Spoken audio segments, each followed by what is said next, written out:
A ver, vamos a meternos de lleno en esta historia del capítulo 21 de Hechos.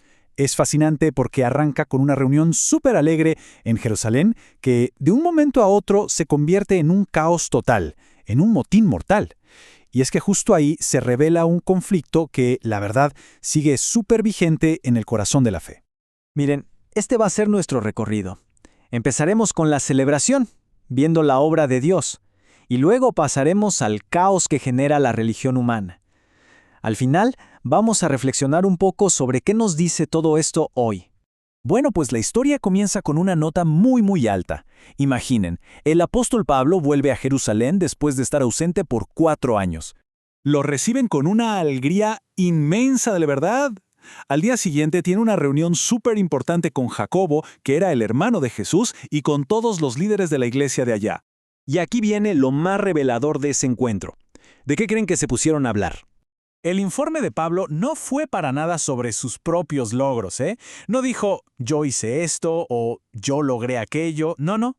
Fue un recuento uno por uno de los hechos de Dios, de todas las cosas maravillosas que Dios había hecho entre la gente que no era judía. Es decir, la conversación giró en torno a la salvación para todos, al gozo, a la unidad, y la respuesta fue increíble, unánime. Todos glorificaron a Dios. Esa es la armonía que se crea cuando el foco está puesto en lo que Dios hace. Pero aquí es donde la cosa cambia. El ambiente se pone tenso cuando la conversación pasa de los hechos de Dios a las preocupaciones de los hombres. Y es justo aquí donde empieza a sentirse la fricción. Y miren, esta tabla lo resume perfecto. Por un lado, gozo y unidad. Por el otro, miedo y división. Gracia contra legalismo. El foco en Cristo contra el foco en la tradición.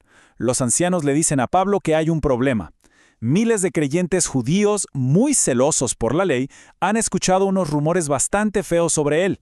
El chisme era que Pablo era antijudío, lo cual era una mentira total, pero esta calumnia ya había creado miedo y sospecha, todo alimentado por el legalismo humano. Este legalismo, en el fondo, es insistir en que para la salvación no basta con tener fe en Jesús, sino que también hay que seguir un montón de tradiciones humanas. Un punto que, por cierto, la iglesia primitiva ya había discutido y rechazado oficialmente.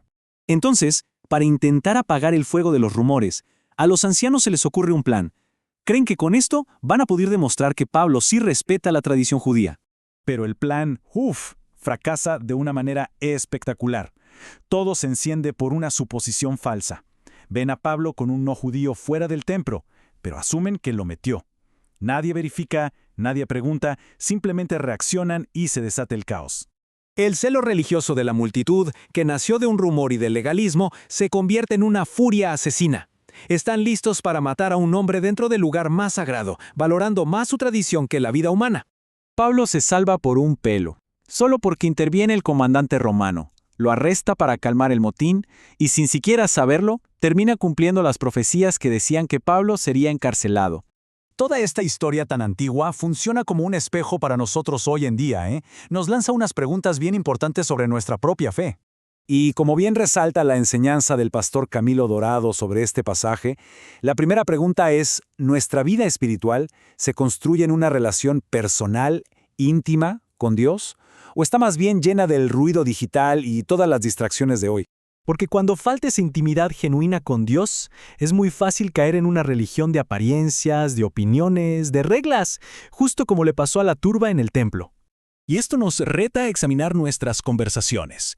¿Reflejan la alegría de lo que Dios está haciendo? ¿O simplemente somos un eco de las controversias y las noticias del mundo?